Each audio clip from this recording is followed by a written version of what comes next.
ጤና ይስጥልኝ ክቡራትና ክቡራን የዩቲዩብ ቻናል ቤተሰቦች የሰዓቱን አጫጭር 3 መረጃዎች ይዤ ቀርብ ያለው በዚህ ሰዓት የመረጃ ጊዜ ከምታደምጧቸው መረጃዎች መካከል በቀዳሚነት ወደ እናንተ የሚደርሰው በትናንትናው ዕለት ጠቅላይ ሚኒስትር ዶክተር አብይ አህመድ በሕዝብ ተወካዮች ምክር ቤት ፓርላማው ፊት ቀርበው ስለ አሰብ ወደብና የቀይ ባህር መዳረሻ የባህር በርን ጉዳይ በተመለከተ በዝርዝር መናገራቸው ይታወቃል። ይህንን ተከትሎ ኤርትራ ምላሽ ሰጥታለች። ኤርትራ በማስታወቂያ ሚኒስትሯ በኩል በሰጠችው ምላሽ ምናለች? የምታደምጡት መረጃ ይኖራል። በሌላ በኩል በጋዛ የተኩስ አቁሙ ሳይፈርስ እንዳልቀረ ተሰምቷል። የእስራኤሉ ጠቅላይ ሚኒስትር ቤንያሚን ኔታንያሁ ሁሉን አቀፍ ከባድ የሆነ እርምጃ በጋዛ ላይ ይወሰድ ሲሉ ትዕዛዝ ሰጥተዋል። የእስራኤል ጦርም በጋዛ ላይ ከባድ ጥቃት ማድረስ መጀመሩ ተመልክቷል።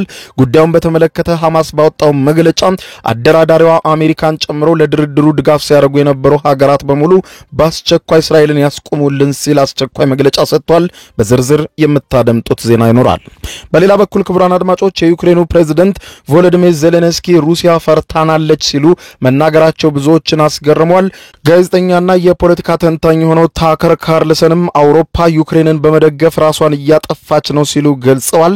ዩክሬንና ሩሲያን በተመለከተም የዩክሬኑ ፕሬዝዳንት ቮሎዲሚር ዜሌንስኪ የተኩስ አቁምን በተመለከተም በ10 ቀን ውስጥ ውሳኔያችንን እናሳውቃለን ሲሉ ገልጸዋል። እነዚህም በተመለከተ በዝርዝር የማስደምጣቸው መረጃዎች ይኖራሉ። እስከ ፍጻሜ ቆዩ። ዝርዝር መረጃውን አድምጡ ግብዣዬ ነው። ወደ መረጃዎቹ አለፍኩ። አብረን እንከታተለው። በቀደም በእስራኤልና በሐማስ መካከል በአሜሪካ አሸማጋይነት ተደርሶ የነበረው የተኩስ አቁም ስምምነት ሐማስ ኃይሎችን አጥቅቷል በሚል እስራኤል በጋዛ ላይ አዲስ ጥቃት መክፈቷን ተከትሎ የተኩስ አቁሙ ሙሉ በሙሉ የፈረሰ ይመስላል። ሁለቱም ወገኖች ስምምነቱን በመጣስ እርስ በርስ የተወነጃጀሉ ሲሆን በቀጠናው ያለው ውጥረት እንደገና ወደ ለየለት ግጭት አምርቷል። የእስራኤል መከላከያ ሚኒስትር እስራኤል ጋንትዝ በሰጡት መግለጫ የሐማስ ኃይሎች በጋዛ የሚገኙ ወታደሮቻችንን በማጥቃት የምርኮኞችን ማስክሬን ለመመለስ የተደረሰውን ስምምነት በመጣስ ደማቅ ቀይ መስመር ተላልፈዋል ሲሉ ገልጸዋል። ስለዚህም የእስራኤል መከላከያ ሰራዊት በከፍተኛ ኃይል ለሐማስ ምላሽ እንዲሰጥ ታዟል ብለዋል። ሐማስም ለዚህ ድርጊቱ ከባድ ዋጋ ይከፍላል ሲሉም ዝተዋል። ሚኒስትሩ በጽህፈት ቤታቸው በኩል ባወጡት መግለጫ ይህንን ተከትሎ ጠቅላይ ሚኒስትር ቤንያሚን ኔታንያሁ ሰራዊቱን በጋዛ ላይ ኃይለኛ ጥቃት እንዲፈጽም ማዘዛቸው የተሰማ ሲሆን በማዕከላዊ ጋዛ በምትገኘው ዳይር ኤል ባላህ ከተማ የእስራኤል ታንኮች ተኩስ ሲከፍቱ መሰማቱም ተመልክቷል። ሐማስ በበኩሉ በደቡባዊ ጋዛ በምትገኘው ራፋ ከተማ ተኩስ ከፍተዋል በሚል የእስራኤል ውንጀላ ምንም አይነት ተሳትፎ እንደሌለው በይፋ አስተባብሏል። ቡድኑ በቴሌግራም ባወጣው መግለጫ የእስራኤል ጥቃት በሻርም አልሼክ በአሜሪካው ፕሬዝዳንት ዶናልድ ጄ ትራምፕ ዋስትና የተፈረመውን የተኩስ አቁም ስምምነት በግልጽ የጣሰ ነው ሲል ገልጿል። ሐማስ አክሎም እስራኤል ባለፉት ቀናት በተደጋጋሚ ጥቃቶችን በመፈጸም የራፋህን ድንበር መሸጋገሪያ በመዝጋትና የሞትና የጉዳት ጥቃቶችን በማድረስ ስምምነቱን ስታፈርስ ቆይታለች በማለት የወነጀለ ሲሆን በዚህም ቡድኑ እንደ አሜሪካ ያሉ ዋስ የሆኑትን ሀገራት በእስራኤል ላይ ጫና እንዲያደርጉና ስምምነቱን እንድታከብር ወደ ተኩስ አቁም ስምምነቱ እንዲያስገቧትም ጥሪ አቅርቧል። የተባበሩት መንግስታት ድርጅት ልዩ ራፖርተር ፍራንቼስካ አልባኔዝ በበኩላቸው በሰጡት መግለጫ የእስራኤል ጥቃት በፊሊስጤም መቀጠሉ አያስገርምም በማለት ይገልጻሉ። ዓለም አቀፉ የፍትህ ፍርድ ቤት ICJ የእስራኤልን የፊሊስጤም ላይ የምታካሂደውን ወረራ ህገወጥ ነው ብሎ ቢወስንም የተባበሩት መንግስታት ድርጅት አባል ሀገራት ባለፉት 2 ዓመታት እስራኤል እየፈጸመች ያለውን ከፍተኛ የሆነ ጥቃት ቸል ብለውታል። የቧልት ቲያትር እየተጫወቱ ነው ያሉት ሲሉም ወንጅለዋል። እንደ አንድ የህግ ባለሙያ ሳይሆን እንደ ሰው ፍጡር በጣም አፍራለሁ በማለት ገልጸው ምክንያቱም የእስራኤል ጦር በፊሊስጤም ምድር ላይ እስካለ ድረስ ማንም ሊያስቆመው አልቻለም በማለት ገልጸዋል። በዌስት ባንክ ደግሞ በወታደሮችና በሚኖሩ ነዋሪዎች ላይ የሚፈጸመው ጥቃት እንደማይቆምም አውቃለሁ ሲሉ አልባኔዝ በምሬት ለመገናኛ ብዙሃን ተናግረዋል።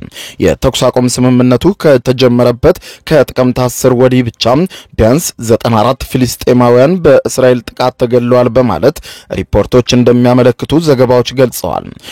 ከነዚህም መካከል ወደ ቤታቸው ሲመለሱ መንገድ ላይ የተገደሉ የ11 ሰዎች የአቡ ሻዕባን ቤተሰብና በስራ ላይ እያለ የተገደለ አንድ ጋዜጠኛን እንደሚያካትትም ተገልጿል።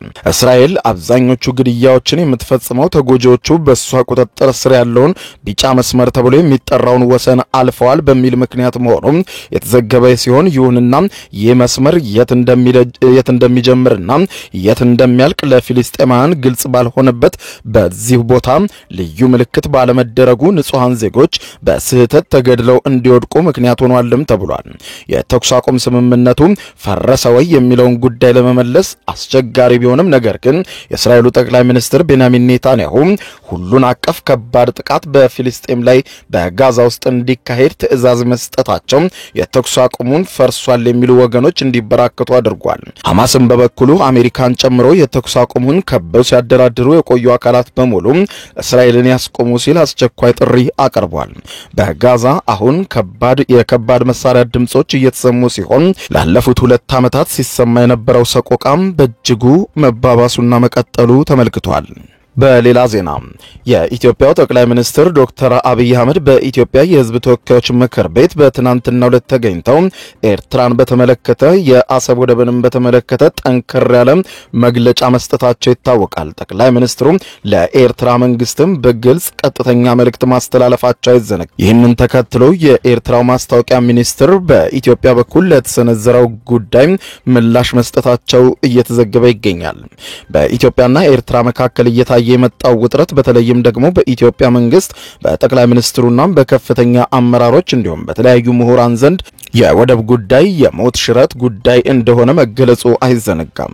ኢትዮጵያ ካለችበት የህዝብ ቁጥር መጨመር ጋር ተያይዞ የወደብ ጉዳይ ለነገ ተብሎ የሚተው ጉዳይ እንዳይደለም በብዙዎች ዘንድ እየተነገረ ሲሆን በተለይም ደግሞ ከቀናት በፊትም የኢትዮጵያ መንግስት ሀገሪቱን ከአሰብ ወደብን ጨምሮ ምጽዋና ታጁራ ወደቦች ጋር የሚያገናኝ የምድር ባቡር መስመር ለመገንባት እቅድ መያዙን ከመግለጹም ባሻገር በትናንትናው ዕለት ጠቅላይ ሚኒስትር ዶክተር አብይ አህመድ በህዝብ ተወካዮች ምክር ቤት ከምክር ቤቱ አባላት ለቀረበላቸው ጥያቄ ምላሽ በሰጡበት ወቅትም የቀይ ባህር ወደብ ጉዳይ ለኢትዮጵያ ያለውን አስፈላጊነት የሚያጠያይቅ አለመሆኑን አስምረው ተናግረው ለኤርትራም ቀጥተኛ መልእክት ልከዋል።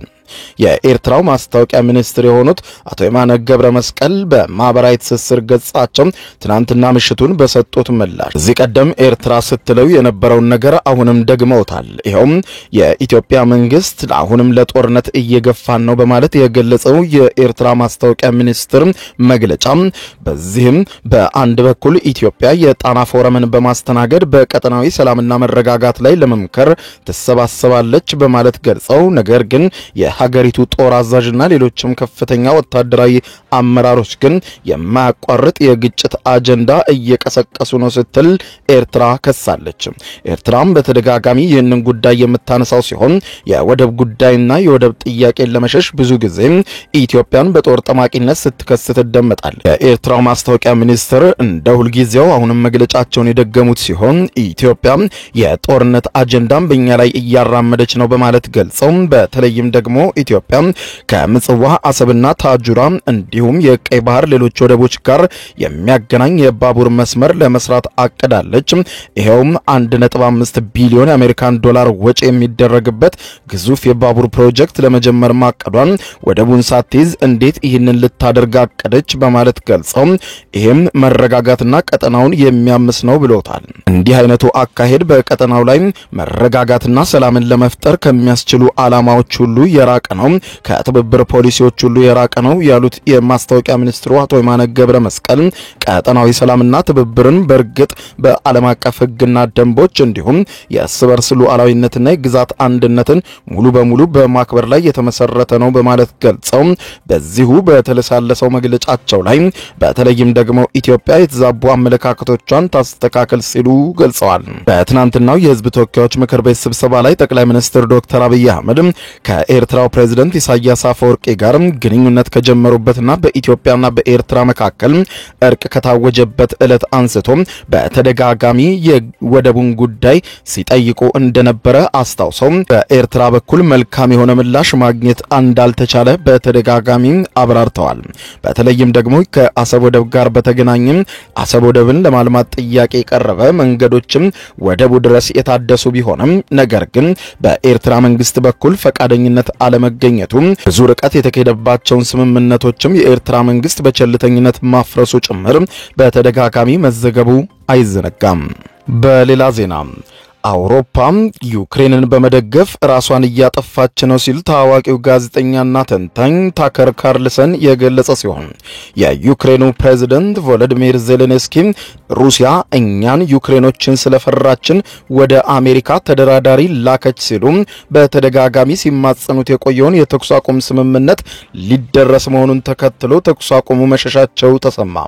ታዋቂው አሜሪካዊ ጋዜጠኛ የፖለቲካ ተንታኝ የሆነው ታከር ካርልሰን የአውሮፓ መሪዎች ዩክሬንን መደገፋቸውን በመቀጠል ሞኝነትና አደገኛ ግዴለሽነት እየፈጸሙ ነው ሲል ተናገረ ሲሆን ይህ ድጋፋቸው ዩክሬንን እንዳወደመ ሁሉ አውሮፓንም እያጠፋ ነው ሲሉ በሰጠው መግለጫ አስጠንቅቋል። ታከር ካርልሰን ዩክሬን በጦር ሜዳ ሩሲያን ልታሸንፍ ትችላለች የሚለው ሐሳብ ቀልድ ነው ሲል አጣጥሎታል። ሩሲያ የኢንዱስትሪና የተፈጥሮ ሀብት ኃይል ያላት እንዲሁም ከቻይና ጋር የጠበቀ ወታደራዊ ትብብር ያላት ሀገር ናት፣ ቀላል ሀገር አይደለችም በማለት በፍጹም ማንም ሊያሸንፋት አይችልም ሲል ገልጿል። ተንታኙ እንደሚለው ከሆነ ይህ አካሄድ ራሳቸውን ከማውደም ባለፈ ዓለምን ወደ ኒውክሌር ጦርነት ሊመራ የሚችል እብደት ውስጥ ገብተዋል አውሮፓውያን ብሏል። ካርልሰን የአውሮፓ ኢኮኖሚ ውድቀት ዩክሬንን ለመደገፍ ከሚወጣው ከፍተኛ ወጪ ከሩሲያ የኃይል ምንጭ መቋረጥ ጋር የተያያዘ መሆኑን ጠቁሟል። በቅርቡ አንድ የጀርመን የኢኮኖሚ ጥናት ተቋም የሀገሪቱ ምጣኔ ሀብት አስደንጋጭ ውድቀት እየታየበት እንደሆነ መናገሩ አይዘነጋም። ይህ በዚህ እንዳለ የዩክሬኑ ፕሬዝዳንት ቮሎዲሚር ዜሌንስኪ ሩሲያ እኛን ፈርታ ወደ አሜሪካ ተደራዳሪ ልካለች ሲሉ ዜሌንስኪ መግለጻቸው በርካቶችን አስገርሟል። የዩክሬኑ ፕሬዝዳንት ቮሎዲሚር ዜሌንስኪ ወደ አሜሪካ የተላኩት የሩሲያውን ከፍተኛ ባለስልጣን በተመለከተም በሰጡት አስተያየት የፕሬዝዳንት ቭላዲሚር ፑቲን የኢንቨስትመንትና ኢኮኖሚ ትብብር ከፍተኛ አማካሪ የሆኑት ኪሪል ዲሚትሪቭ እሁድ ዕለት አሜሪካ ዋሽንግተን ዲሲ መግባታቸው የተዘገበ ሲሆን ከፕሬዝዳንት ትራምፕና ከከፍተኛ ባለስልጣናት ጋር ምክክር በማድረግ ላይ እንደሚገኙ መዘገቡ አይዘነጋም። ዜሌንስኪ እንዳሉት ከሆነ እኚህ የሩሲያ ባለስልጣን ወደ አሜሪካ የሄዱት በሩሲያ ላይ የተጣለውን ማዕቀብ ተከትሎ ሌላ ማዕቀብ ይጣላል በሚል ስጋትና ዩክሬን ልትሰነዝር የምትችለውን ከባድ ጥቃት በመፍራት ነው ሲሉ ተናግረዋል። እንዲሁም አሜሪካ ቶም ሃውክስ የተሰኙ ሚሳኤሎች ለዩክሬን ተሰጣለች የሚል ስጋት እንዳላቸውም ገልጸው ሌላው ምክንያት ደግሞ በባንክ የታገደው የሩሲያ ከፍተኛ ንብረትን በተመለከተ አዲስ ውሳኔ ሊተላለፍ መሆኑን ተከትሎ ነው ብለዋል። ጨምረውም ይህ የሚያሳየው በሩሲያ ላይ እየተደረገ ያለውን እርምጃ በጥሩ ጎዳናና አካሄድ ላይ እየሄደ መሆኑን ነው በማለት የገለጹት ዜሌንስኪ በሩሲያ ላይ በማዕቀብና በጦር መሳሪያ ንብረቶቿን ጥቅም ላይ በማዋል እየተደረገባት ያለው ጫና ጦርነቱን ወደ ማቆም እየገፋት ይገኛል፣ ሩሲያ ተስፋ እየቆረጠች ነው ሲሉ ዜሌንስኪ ተናግረዋል። ጉዳዩን በተመለከተ የሩሲያ ውጭ ጉዳይ ሚኒስትር ጥያቄ የቀረበላቸው ቢሆንም ይህ ጉዳይ ከማሳቅ ውጪ ምላሽ የሚገባው አይደለም ሲሉ ለመገናኛ ብዙሃን አጭር መልስ ሰጥተዋል። በዚህ እንዳለ የተኩስ አቁም እቅዳችንን በሚቀጥሉት 10 ቀናት ውስጥ ይፋ እናደርጋለን ሲሉ ዜሌንስኪ በምሽቱ መግለጫቸው ላይ ገልጠዋል። የዩክሬኑ ፕሬዝዳንት ዜሌንስኪ በሚቀጥሉት 10 ቀናት ውስጥ የተኩስ አቁም እቅዳቸውን ለማሳወቅ ለመገናኛ ብዙሃን የተናገሩ ሲሆን ፕሬዝዳንቱ አክሲዮስ ከተሰኘው ድረገጽ ጋር ባደረጉት ቃለ ምልልስ ከፕሬዝዳንት ትራምፕ የተኩስ አቁም እንዲደረግ የሚል ምክር ሐሳብ እንደቀረበላቸው ገልጸው ይህንንም የአሜሪካውን ፕሬዝዳንት ዶናልድ ጄ ትራምፕን ሐሳብ በተመለከተ ከአውሮፓውያን አጋሮቻቸው ጋር እየሰሩ መሆናቸውን አስረድተዋል። እቅዳቸው በአብዛኛው ሩሲያ ወደ ንግግር እንድትመጣ ጫና የሚያደርግ መሆኑን የጠቀሱት ዜሌንስኪ ለዚህም ከአሜሪካ መንግስት ቶም ሃውክስ ሚሳኤል ብቻ ሳይሆን ሌሎች ተመሳሳይ ጦር መሳሪያዎችን የምትጠይቅ መሆኑንም አስታውቀዋል። ማዕቀብ በሩሲያ ላይ ትልቅ ተጽዕኖ የሚያመጣ ቢሆንም ፑቲን ወደ ተኩስ አቁም ድርድር እንዲገባ ዩክሬንም ረጅም ርቀት የሚወነጨፉ ጦር መሳሪያዎችን እንደሚያስፈልጓትም አስረድተዋል። ሩሲያ ለንግግር ፈቃደኛ ባለመሆኗ ፕሬዝዳንት ትራምፕ ማዕቀብ ጥለውባታል በማለት ያስታወሱት ዘለንስኪ በዚህም ሩሲያ ወደ ውጪ በምትልከው ነዳጅ ላይ ከፍተኛ ቅናሽ ታይቷል በማለት ገልጸው በ50% የነዳጅ ሽያጩ ቀንሷል ሲሉ በአንድ ወር ብቻ 5 ቢሊዮን አሜሪካን ዶላር ትከስራለች በማለት በኩራት አስታውቋል። ይህ ግን በቂ አይደለም ያሉት ዘለንስኪ ሌላ ዙር ማዕቀብም በሩሲያ ላይ መደረግ እንዳለበት ጨምረው ገልጸው ይህንንም ደግሞ ሲሆን ለማየት እንደሚፈልጉም ገልጸዋል። የዩክሬንና የሩሲያ ጦርነት ማብረጃ ሳይገኝለት አራተኛ ዓመቱን እየተቃረበ ሲሆን ሩሲያም በሁሉም ግንባሮች የምታደርገው ጥቃት ተባብሶ ሲቀጥል በሌላ በኩል ደግሞ የአውሮፓውያን አጋሮች በጋራ በመሆን ለዩክሬን በሚሰጡት እርዳታ ጦርነቱን እንዲራዘም አድርገውታል። ተንታኞች እንደሚሉት የአውሮፓውያን ዋና እቅድ በጦርነቱ ዩክሬን እንድታሸንፍ ሳይሆን ነገር ግን ሩሲያን በረጅም ጊዜ ጦርነት ውስጥ ከቶ ማዳከም እንደሆነ በተደጋጋሚ ሲናገሩ እንደነበር አይዘነጋም። ክቡራን አድማጮች ለሰዓቱ ብታደምጧቸው መልካም ናቸው ያልኳቸው አጫጭር መረጃዎች የሰማችኋቸው ናቸው። ከሰዓታት በኋላ በሌላ መረጃ ተመልሰን እስከምንገናኝ በያለንበት የዓለም ዳር ቸር እንቆይ።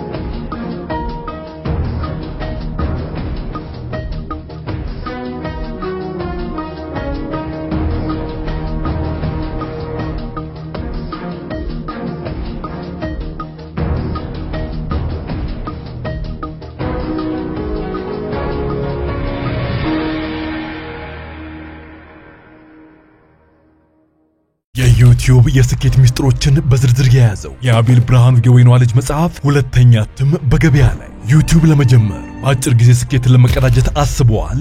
ዩቲዩብ ብጀምር ስንት ብር አገኘሁም ብሎ አስበዋል? እንግዲያውስ በዩቲዩብ 2 የወርቅ 3 የብር ሽልማቶችን ያገኘው የአቤል ብርሃኑ የወይኗ ልጅ የዩቲዩብ ሚስጥሮች መጽሐፍ በዝርዝር ሁሉንም ያብራራሉታል። ዛሬውኑ ገዝተው ህልሞን እውን የሚያደርጉበትን የዩቲዩብ የስኬት መንገድ ይጀምሩ። በሀገር ቤት አከፋፋይ አዲስ አበባ ሜክሲኮ ኮሜርስ መጽሐፍት መደብር፣ በውጭ ሀገራት ለምትገኙ ከአማዞን ላይ ብታዙ በቀናት ውስጥ ደጁ ይደርሳል። የአማዞን ሊንኩን እዚህ ቪዲዮ ኮሜንት ላይ ያገኙታል። የዩቲዩብ ሚስጥሮች ዘመኑ ጋር ተፈላጊ መጽሐፍ።